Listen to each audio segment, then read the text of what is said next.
हमारा next question है factors modifying the action and dosages of drugs. मतलब इसका मतलब ये है कि वो कौन सी चीजें हैं जो कि ये बताती हैं या ये अफेक्ट, किन चीजों का अफेक्ट आता है ड्रग एक्शन पे, और किन चीजों का डोजेज ऑफ ड्रग के ऊपर इफेक्ट आता है। Many factors influence the dosages and action of drug. अगर ड्रग बहुत छोटा है तो ड्रग का डोज अगर छोटा है तो उसका इफेक्ट नहीं आएगा। जैसे मैंने आपको बताया था कि सब थेराप्यूटिक हो जाएगा तो उसका इफेक्ट नहीं आएगा। थेराप्यूटिक डोज से ज्यादा हो जाएगा तो उसका टॉक्सिक इफेक्ट आना शुरू हो जाएगा। एज के ऊपर भी डिपेंड करता है। अब जो बच्चों का डोज है वो कम होता है। जो बूढ़ों का मतलब जो 60 से ऊपर होते हैं उनका 3/4 होता है डोज। सिर्फ एडल्ट का डोज जो होता है वो प्रॉपर जो हमें कमर्शियल मार्केट से मिलता है वो डोज होता है। तो बहुत सी ऐसी चीजें हैं जो कि ड्रग के एक्शन को भी जो है अफेक्ट करती हैं और ड्रग के डोजेज को भी अफेक्ट करती हैं। ये सारे पॉइंट्स लिखे हुए हैं कि कैसे कैसे इफेक्ट होता है। एज का मैंने अभी आपको एक्सप्लेन किया है कि नॉर्मल अडल्ट डोज जो होता है वो 18 से 60 साल तक के एज गैप के लिए होता है। बच्चों का भी स्मॉल डोज होता है जिसके लिए हम क्लार्क और यंग फार्मूला यूज करते हैं और डोज छोटा कर लेते हैं। अभी हमने पिछले लेक्चर में सीखा भी है। और 60 से जो ऊपर के लोग होते हैं वो सेनाइल या वो बूढ़े लोग होते हैं, जीरियाट्रिक्स में आते हैं। उनका जो डोज होता है वो कितना कम होता है, इसको अंडरलाइन कर ले लाइन को, 3/4 डोज होता है उसका। मतलब एडल्ट डोज का 3/4 हिस्सा होता है। तो ये कम हो रहा है। एडल्ट डोज का 3/4 हिस्सा होता है। बॉडी वेट सम टाइम जो होता है ना, नॉर्मल बॉडी वेट के हिसाब से हम लोगों ने ड्रग सेट किया होता है, ड्रग डोज सेट किया होता है। अब जो अब नॉर्मल बॉडी वेट वाले होते हैं उनके ऊपर ड्रग उस तरीके से असर नहीं करेगा जिस तरीके से एक नॉर्मल बॉडी वेट के ऊपर सेट कर रहे हैं। अब जो ओबीस लोग हैं या फिर जो अंडर वेट लोग हैं उनके ऊपर भी ड्रग उस तरीके से इफेक्ट नहीं करता। तो ये भी जो है, जो ओबीस हैं या बहुत ज्यादा मोटे हैं या जो बहुत ज्यादा स्मार्ट है, फिर उनका डोज जो है वो सेट करना पड़ता है उनके बॉडी वेट के हिसाब से। फिर जेंडर, कुछ जो है ड्रग जेंडर वाइज भी डिफरेंट इफेक्ट रखते हैं। मेल्स के ऊपर डिफरेंट, फीमेल के ऊपर डिफरेंट। अब फीमेल के ऊपर during pregnancy, menstruation, lactation period के ऊपर बहुत से ऐसे ड्रग्स हैं जो दिए ही नहीं जाते। और कुछ ऐसे ड्रग्स हैं जो अगर दिए जाते हैं तो उनका डोज एडजस्ट किया जाता है। यहाँ पे उन्होंने बताया कि doses for women should be less than men because women are usually having more effect than men।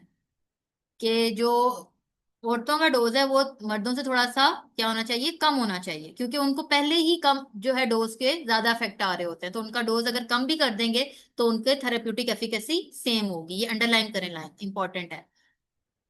Root of administration की बात करें तो आईवी रूट जो है उसका ऑनसेट ऑफ एक्शन तेज जल्दी आएगा।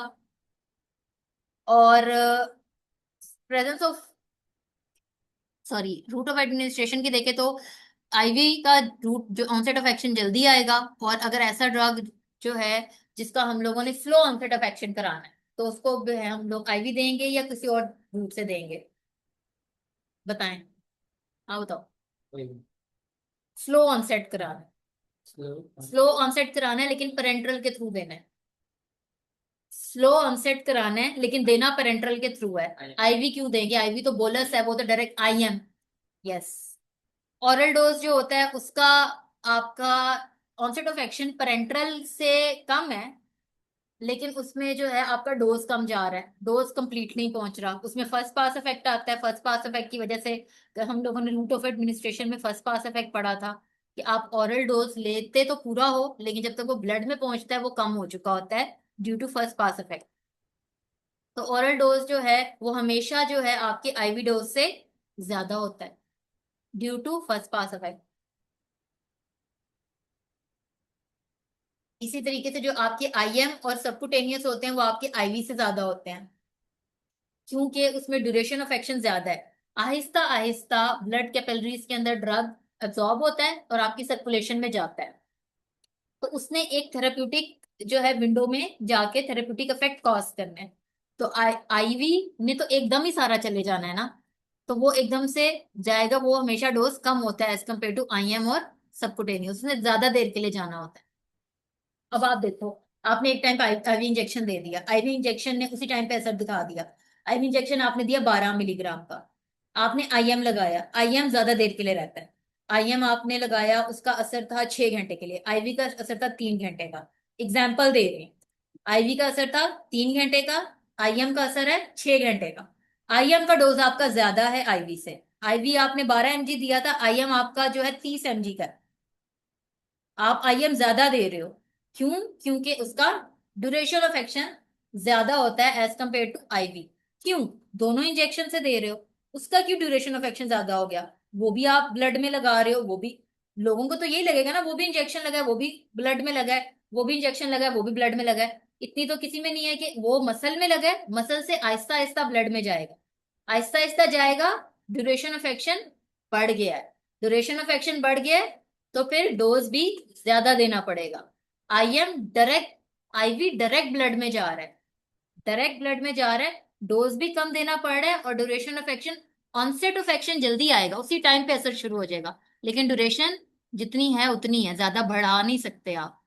जो उसकी नॉर्मल ड्यूरेशन है वही है। अगर आपने पेरेंट्रल की ड्यूरेशन बढ़ानी है, एक क्वेश्चन आ सकता है आपको, अगर आपने पेरेंट्रल की ड्यूरेशन बढ़ानी है, इंजेक्शन वाले इंजेक्शन की ड्यूरेशन बढ़ानी है, तो आप कौन सा डोज दे सकते हो? आईएम और सबकुटेनियस।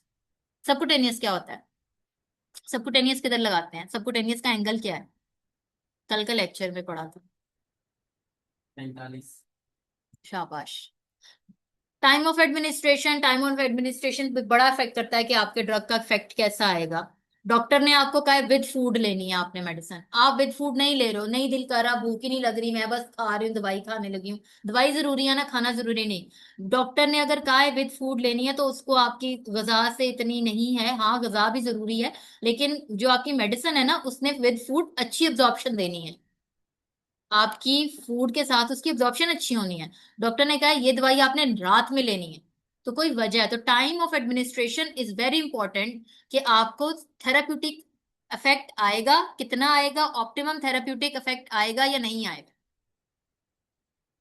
इस वजह से यहाँ पे एग्जांपल दिया है कि हिप्नोटिक्स जो कि आपको नींद कॉज करते हैं, वो रात को दिए जाते हैं, ये आपको दिन में नहीं दिए जाते। आपने ड्राइव करनी हो, आपने सुबह के टाइम नाश्ते के साथ खाई हो, आपकी आंख ही लग जाए ड्राइव करते हुए, तो there there is always a time for every medicine. Dosage form of drug. अब प्रिपरेशन, डॉक्टर ने कहा टैबलेट खानी है, आपको टैबलेट नहीं मिली, आपने कहा यार मुझे इंजेक्शन लगा दो, नहीं, उसने किसी वजह से आपको टैबलेट कहा है। डॉक्टर ने कहा आपने टैबलेट खानी है, आप सिरप पी लो, या मैं सिरप पी लेता हूँ, सिरप मिल रहा है, नहीं, आपकी डोजेज फॉर्म करेक्ट होनी चाहिए। Then absorption distribution excretion of drug. Absorption distribution excretion का भी बड़ा फर्क पड़ता है आपकी एफिकेसी पे। पूछते हैं कि आपने सिरप पीना है या टेबलेट खानी है। उसमें फिर फर्क नहीं पड़ता होगा, उसमें फिर फर्क नहीं पड़ता होगा। अब देखो, एक बंदा है, उसकी थेराप्यूटिक एफिकेसी जो है, अब उसका ट्रीटमेंट लंबा है, उसका ट्रीटमेंट, अब डॉक्टर, उसका इन्फेक्शन ज्यादा है समझो। एक बंदा, उसको उसने डॉक्टर ने दी है एंटीबायोटिक, एंटीबायोटिक है, उसका इन्फेक्शन ज्यादा है, इन्फेक्शन ज्यादा है, डॉक्टर ने कहा है कि आपने अगले 5 दिन जो है ना, ये ड्रिपें लगवानी है। वो बंदा अगले 5 दिन जो है, दिन में दो, मॉर्निंग में भी उससे ज्यादा एमजी की गोली खा ले, और इवनिंग में भी उससे ज्यादा एमजी की गोली खा ले, उसको वो इफेक्ट नहीं आएगा जितना वो पेरेंट्रल ड्रिप उसे इफेक्ट दे सकती थी। ठीक है?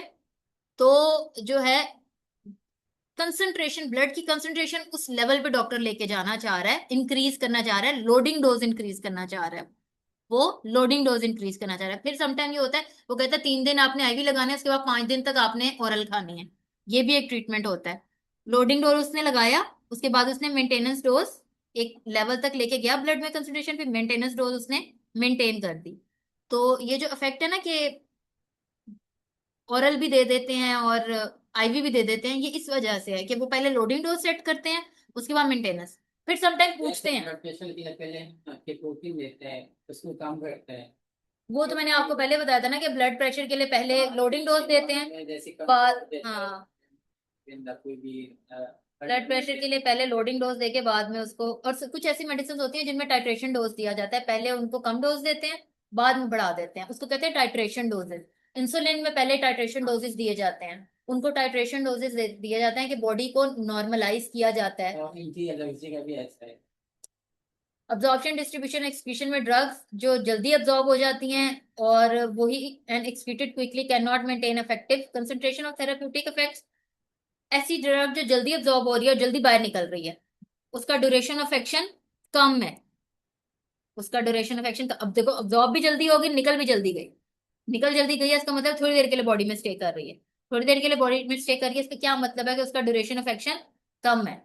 एक ड्रग जो है वो जल्दी अब्जॉर्ब तो हो रही है लेकिन एक्सक्रीट स्लोली हो रही है, तो उसका ड्यूरेशन ऑफ एक्शन ज्यादा है। अब ड्यूरेशन ऑफ एक्शन ज्यादा का नुकसान क्या है? ज्यादा देर के लिए बॉडी में स्टे कर रही है, नुकसान क्या है? असर तो उसने अपना दिखा दिया, असर तो वो अपना 2-3 घंटे में भी दिखा देगी, लेकिन 4 घंटे 4 दिन तक बॉडी में स्टे कर रही है, तो नुकसान क्या है? टॉक्सिक है हमारी बॉडी के लिए। मैंने आपको ये बताया था, एडमी जब पढ़ाया था फार्माकोकाइनेटिक, मैंने आपको बताया था पूरी जिंदगी तो नहीं ना ड्रग बॉडी के अंदर रखनी है। एक सिंपल पैरासीटामोल भी आप अपनी बॉडी के अंदर ज्यादा देर के लिए नहीं रख सकते, आप बॉडी में बाहर निकालना होता है, क्योंकि वो आपकी बॉडी के लिए जहर है। Drug is a poison. तो जितनी देर तक बॉडी के अंदर ड्रग ज्यादा स्टे करेगी उतनी देर के लिए ड्रग क्या है? पॉइजन है। तो ऐसा ड्रग जो कि जल्दी एक्सक्रीट नहीं हो रहा, वो क्या है? वो टॉक्सिक है। और ऐसा ड्रग जो कि जल्दी एक्सक्रीट आउट हो रहा है, ड्यूरेशन ऑफ एक्शन तो कम है। इसको फिर हम कैसे जल्दी निकालेंगे बॉडी से? जल्दी निकालना जरूरी नहीं है। एक तो ये है ना कि हमारे जितने भी हमने हमारी मैट्रिक, तो अच्छा, हमारी मार्केट में जितनी भी अवेलेबल ड्रग्स हैं ना, जितनी भी अवेलेबल ड्रग्स हैं, उनके वो थेराप्यूटिक हैं तो वो मार्केट में आई हैं। अगर वो टॉक्सिक होती तो वो मार्केट में नहीं आती। अब डिपेंड आता है कि हमारी बॉडी ऑर्गन खराब है। आपका लिवर ठीक से काम नहीं कर रहा, आपकी किडनी ठीक से काम नहीं करी, डॉक्टर ने आपको दवाई दी है, आपकी किडनी ठीक से काम ही नहीं करी कि आपकी बॉडी उस ड्रग को बाहर निकाल सके। डॉक्टर फिर डिफरेंट तरीके की गोली देता है, ऐसी गोली जो कि उस तरीके से एक्सक्रीट ना हो।